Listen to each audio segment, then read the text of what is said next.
and welcome to the Inside Vancouver Public Schools podcast. I'm Steve Webb, Superintendent of Vancouver Public Schools. This episode is a podcast about podcasts. I spoke with two teachers who are using technology creatively to give their students a different way to synthesize information, work on collaboration and communication skills, and have fun. Here's our conversation. We're joined today by Tori Phelan, a fifth grade teacher at Sacagawea, and Janice Clokey, another fifth grade teacher here at Salmon Creek Elementary School. And our conversation focus today really is about the utilization of podcasts in an integrated unit focused on ELA standards and history standards. Talk to me a little bit about how this idea came to be.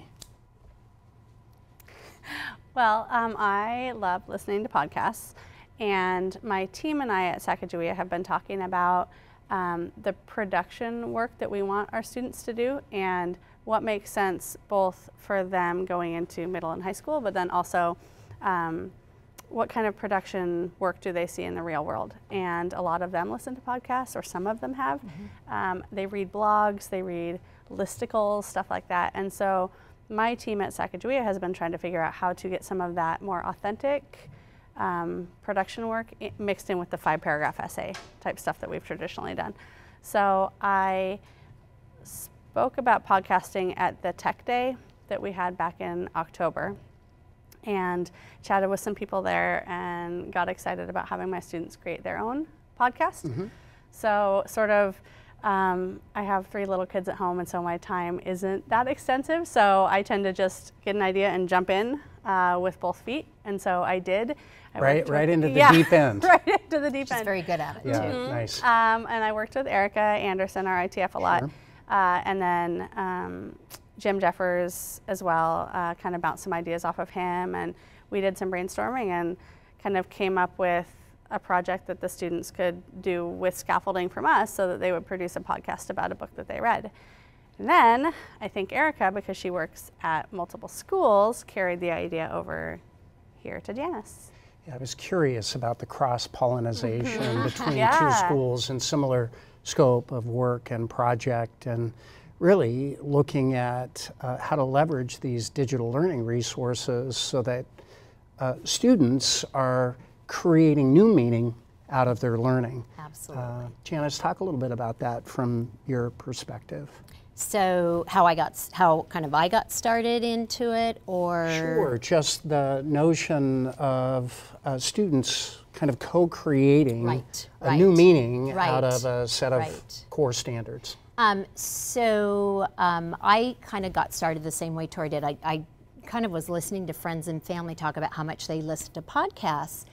And so what I really wanted is to kind of bring these real life experiences into the classroom and for kids to use their devices and take that kind of to the next level instead of just doing assignments or playing games. We wanted to kind of come up with a process for them to work through. So for me, I used kind of my literature circle, kind of a literature circle type of format, which I've been doing for years. Sure.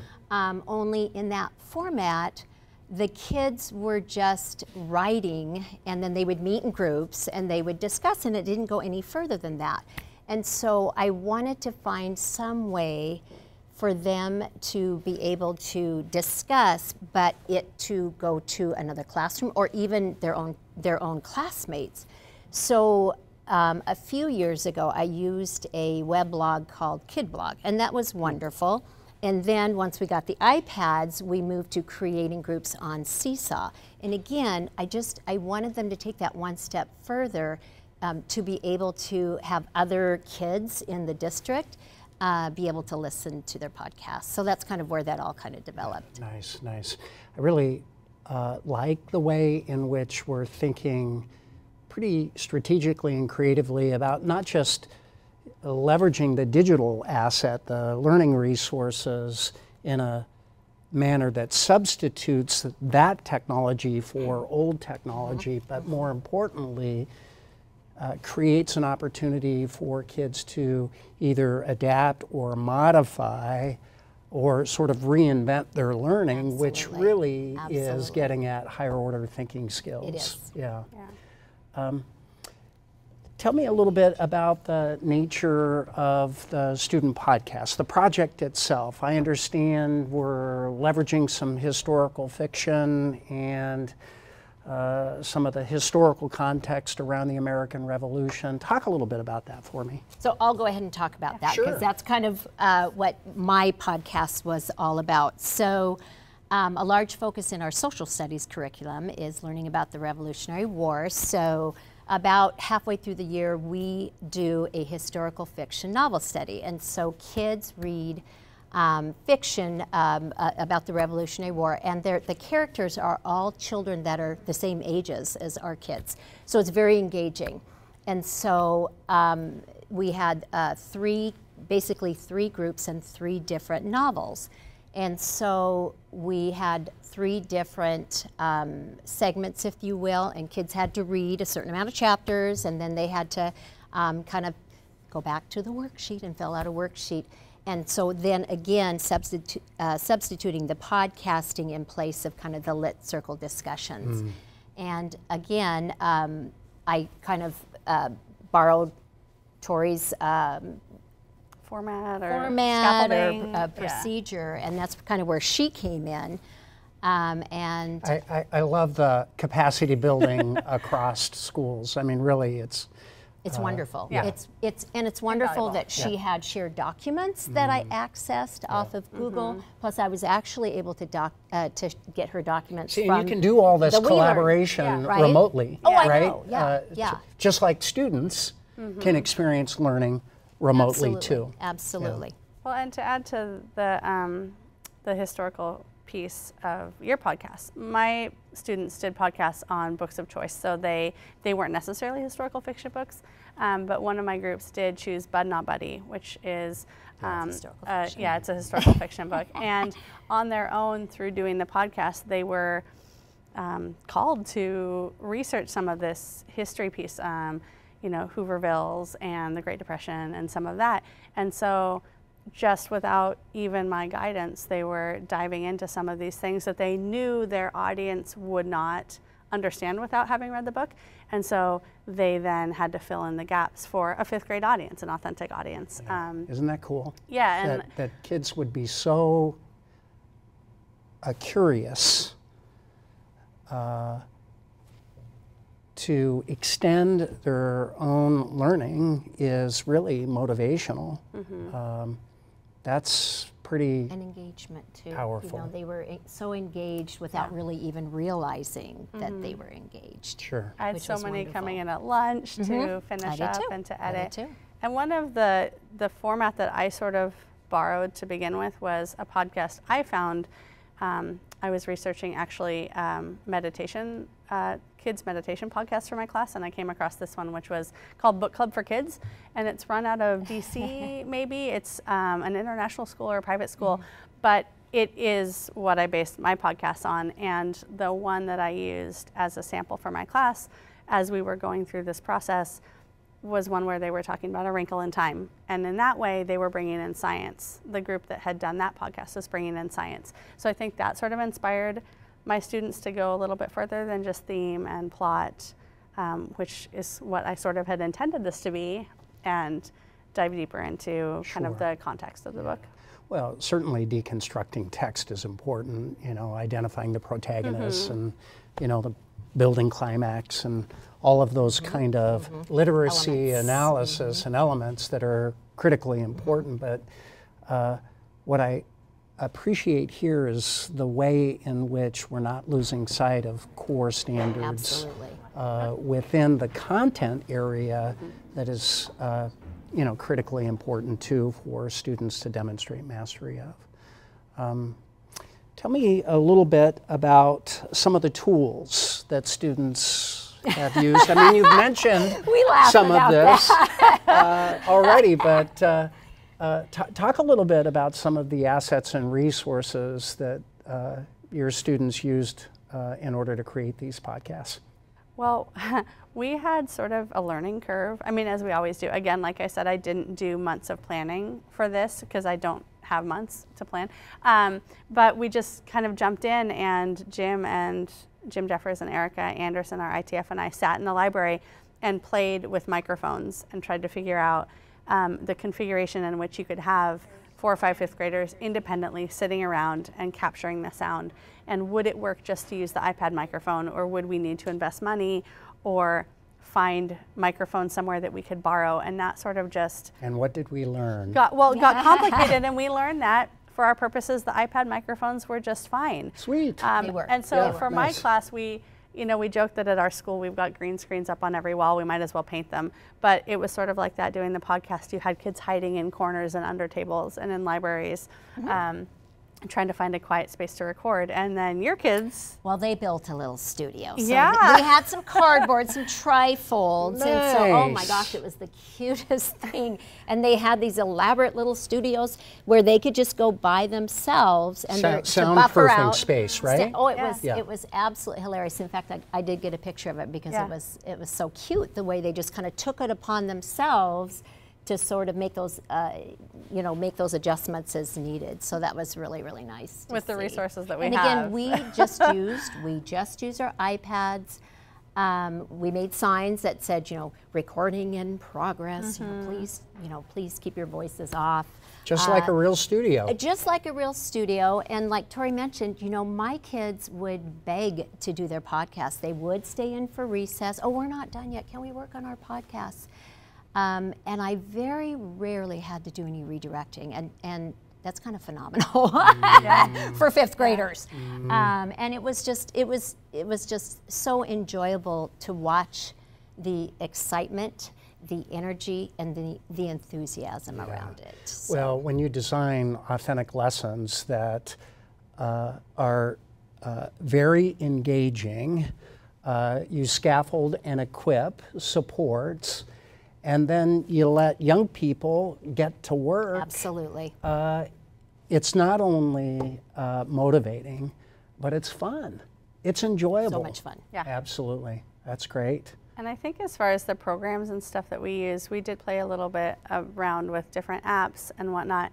But, even in the time period from when I was learning in school how to use these sort of devices that we had, and now it has changed so much in that they don't want you to stand there and give them half-an-hour tutorials on how to use iMovie to put together a podcast.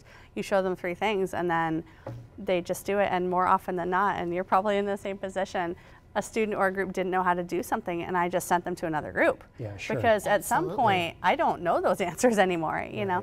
And that's a cool thing to see too, and builds some more of those skills that they're gonna need later in life. Yeah, those are the non-cognitive skills that we know are absolutely essential to prepare each graduate for post-secondary success. It's interesting, Tori, that you talk a bit about kind of the differences between our students, which are digital natives, and those of us who are digital immigrants. Just talk a bit about... Who's looking at me? just, I think I'm looking at all of us equally here. just talk a little bit about your transition with this emphasis on future-ready learning experiences, future-ready learning tools in order to produce future-ready graduates, and just the supports that are in place and how you've leveraged relationships across schools, and just your own learning curve here in order to kind of create these kind of contexts and conditions for students at SAC and here at Salmon Creek to thrive. Well, I would have to say that I am hugely dependent on Erica Anderson, our ITF. Yes, you laugh. You might be in the same boat. So it's nice to have those relationships with those technology facilitators because they are so invaluable. Obviously, and I do joke about this, I'm definitely, and I've said this before, I wasn't born into this generation. You guys all know that. So I actually podcasted along with my kids because I wanted to experience the process. I wanted to experience the productive struggle and just kind of the work from start to finish. And I noticed, like my kids, that every segment that we podcasted, every episode, I should say, we got better and better. Oh yeah, as we did it. We became more comfortable with the process, and we wanted to get better. And so it was so exciting to be able to podcast right along with my students. And I had a guest speaker. I had Erica Anderson come in, and I podcasted with her, and I had the kids watch it to see us actually reading off our scripts like I am now. And so it was really fun for them to get to watch us. Nice. So that was very exciting. So yeah, the ITFs are just, they're so invaluable. Yeah. Janice, I really appreciate the productive struggle modeling. Oh, we do a right? lot of that. I mean, we're all lifelong learners. Absolutely. And that really demonstrates the kind of risk-taking that we invite our young people to take in our classrooms each and every day. We're taking it too. Yeah. We're taking it too. Yeah, right on. Thank you for that. And like you mentioned earlier about Janice and I collaborating, I was, really open with my students about how I had Jim and Erica come in and help me, and how we weren't really sure what we were doing, and how we were sharing then with another class, and they got to build on what we did, make it better. And now my class is really excited to go back and do a second round of them. And I've been thinking too lately, we've done a lot of coding in my classroom, and I've been reading some articles about that and how, maybe it's not an efficient use of our time as far as like expecting that teaching kids coding in 5th grade is going to get them a better job in that industry later. But for me, and thinking back to why I value it and why I do it in the classroom, it's more for that growth mindset and that power of positive struggle, and the interaction between the students and the technology and other students when they don't understand what they're doing, that I think are the skills that I value, and why I will continue to do projects like that and projects like this, because those things are maybe some of the hardest that we have to learn as we're getting older, and the earlier that they can start on that, the better. Yeah. Tori, those are those non-cognitive skills, what is known as the 21st century skills, like communication, collaboration, critical thinking, creativity, all of the kinds of things that we know are absolutely essential in the work world of tomorrow. And fundamentally, if we expect to produce future-ready graduates, we've got to create the context and conditions by which those young people in our schools and classrooms today are nurturing and developing those kind of future-ready skills. So yeah, even though you wonder, what's the relationship between coding in 5th grade and a set of Common Core standards in ELA and math, it may not be so tightly linked and coupled.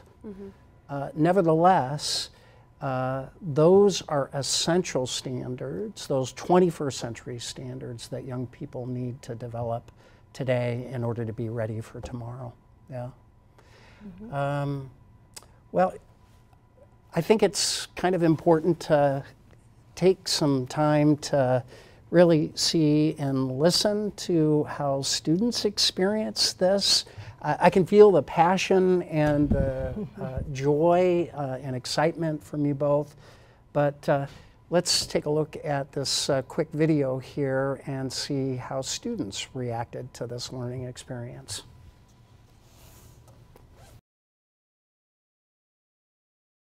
Because I feel like if you're doing it with somebody else, you get to hear more than just one side. So if you do mess up, well, your partner could tell you, oh, I don't think this is right, I think this would be better.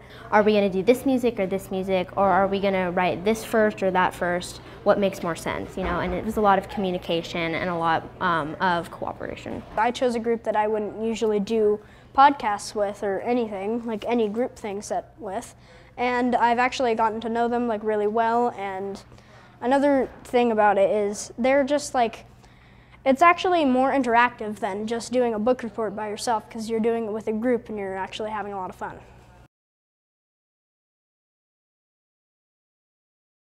It was very scary. I don't know about my partner, but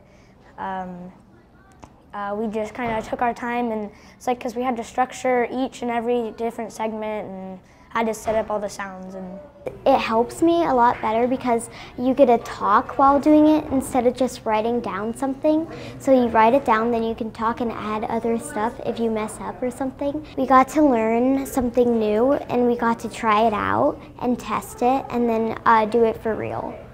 We hope for the best that we can do. We try to do our best that we could possibly do. It was really fun using the technology, and we got to read a really cool book that I loved. From the mouths of babes. Pretty powerful, Very. Yeah. right? Peyton was talking a bit about some of those 21st century skills. Peyton is in whose classroom? My class. Yeah. Yay, Peyton! Yeah, tell me a little bit about her work and really your reaction to what you just heard. It's almost surreal hearing it come from my students, and just makes me feel just wonderful inside. Highly insightful. I think those are very insightful statements to make. Yeah, I'm so impressed. And actually, one of those students I will share very, very quickly. He came up to me later and he said, "Mrs. Clokey, I actually learned more about the Revolutionary War reading this novel and doing these podcasts than I did reading about it in social studies." And I thought that was just a phenomenal statement to make. But they were so engrossed and so engaged Sure. that they you know, they were learning all these, all about the Revolutionary War, the causes and the events leading up to it. They didn't even really know they were learning. You know what I mean? Sure. Anthony was remarking that he worked with a podcast group that typically he would not work with on another project or assignment, and just spoke positively about that experience. When we think about sort of the social and emotional learning outcomes, how does that make either one of you feel? For me, it's nice because my students did choose their groups last time, and some of the people that they really enjoy spending time with socially, they didn't end up working very well with, and so we did have to do a lot of problem solving. I'm shocked. Yeah, I know, right? In groups, and I'll be interested to see next time when we start this again in May, who they will choose to work with. But listening to these students talk, you know, makes me think about those learning targets that we tell the kids or put up on the board or have them write in their notebooks. And you never write all the targets that you have in your mind or in your plans. And we don't I don't write targets about learning to work with a group and, you know, becoming independent and cooperating with each other. But it's neat that that's what they pull out from there anyway, because that is my intent with a lot of my lessons, and I'm sure yours too. So it's nice when you hear them say stuff like that. Very nice, very nice. So what's next? Well, you want to start? Well, I will start with that. So I didn't want to answer that question. I wanted to put it out to my kids. So they actually, I posted a question on Canvas today, and I asked the kids to respond to it. So I asked them, where would you like to go with this next? Are there other areas that you'd like to do podcasting in?